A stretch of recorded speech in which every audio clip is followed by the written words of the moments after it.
અલ્પેશભાઈ complete વિજય role sir Chhotubhai આજે બાપ party દ્વારા તમારા જોઈન્ટ થયા છે ને પ્રેસ કોન્ફરન્સ રાખવા છે શું કારણ છે બસ એ લોકો એવું માનતા હતા ગુજરાતમાં જગ્યા ખાલી જ છે ને અમે ટ્રાઇબલ એરિયામાં ઘૂસીને એ લોકોને અમે મહાત કરશું એટલા માટે અમે આ જે આપ પાર્ટી છે અરે ભારત આદિવાસી પાર્ટી દ્વારા અમે એ લોકોને બતાવવા માંગીએ છીએ પણ અમારી હાજરી પણ અહીંયા આગળ અમે છીએ એવું અમે એમને અહેસાસ કરાવવા માટે આજે આ વસ્તુ બની છે ના આ જે ઝંડા છે એના નેજા હેઠળ આખા ભારતના આદિવાસીઓને જે અન્યાય થાય છે એ અન્યાય માટે અમે લડશું ચૂંટણી હોય કે પછી આમ જે બધા ઇસ્યુ હોય અમારા માટે અમે તૈયાર છે લડવા માટે એટલા માટેની આ કોન્ફરન્સ છે અને આ વાત છે લોકસભા ચૂંટણી આવી રહી છે કેટલા ઉમેદવાર આપની પાર્ટીમાંથી ઉભા રહેશે બસ એ નક્કી કરશું તમે કેટલા ઉમેદવાર જગ્યા છોડવાના નથી અમે ટ્રાઇબલ એરિયા તો બધો જ લડશું એનો કોઈ સવાલ છે ગુજરાતમાંથી કેટલા ઉમેદવાર ગુજરાત લોકસભા હા ઉભા રાખશું ને અમે શા માટે સવાલ એમ છે કે બાપ પાર્ટીમાંથી ગુજરાતની 26 સીટમાંથી કેટલા ઉમેદવાર ઉભા રહેશે 26 માંથી એ અમે નક્કી કરશું હવે નજીકના બધા હાથે પરામર્શ કરી પાર્ટીના એજન્ડા શું રહેશે બાપ પાર્ટી બસ અમારા એજન્ડા 5 શિડ્યુલ 6 શિડ્યુલ આદિવાસીઓને જે મુશ્કેલી પડી છે અત્યાર સુધી સંવિધાનની વાત થઈ નથી અમારું જે શોષણ થયું છે એ બધા મુદ્દા અમારા છે જ આજે બી ઘૂસપેઠ કરે જ છે અહીંયા આગળ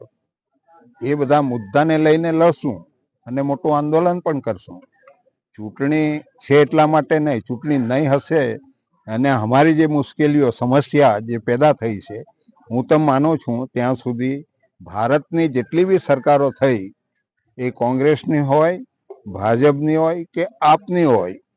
તો એ બધી જ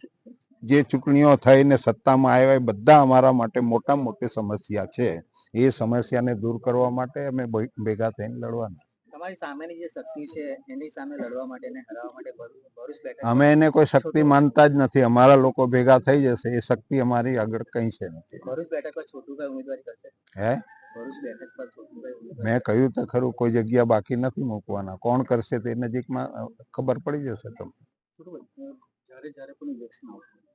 ત્યારે છોટુભાઈ પાસે અલગ અલગ પાર્ટીઓ આવતી છે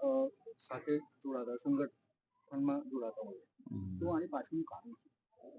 અમારું સંગઠન છે એટલા માટે આવે છે ને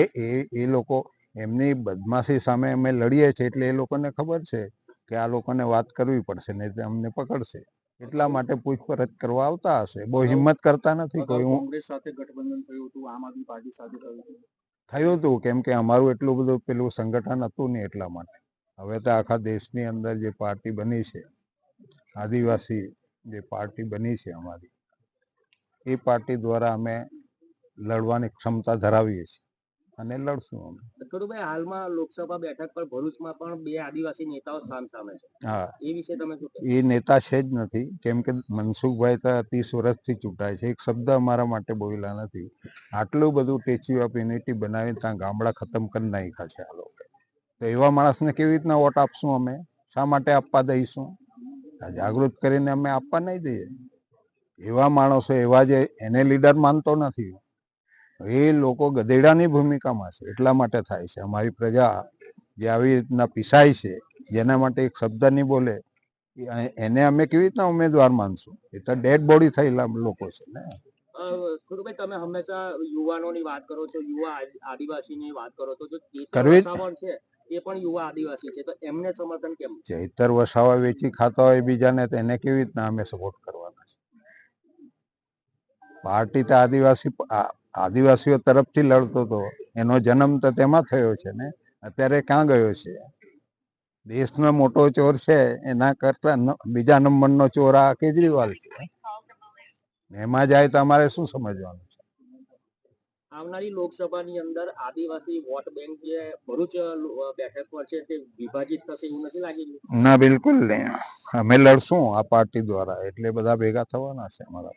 છોટુભાઈ શું તમારો પુત્ર મહેશભાઈને બાપ પાર્ટીમાં સમાવવા માટે પ્રવેશ કોઈ કરાશે ના અત્યારે એની ચર્ચા કરવા જેવી નથી જૂની વાત થઈ ગઈ છે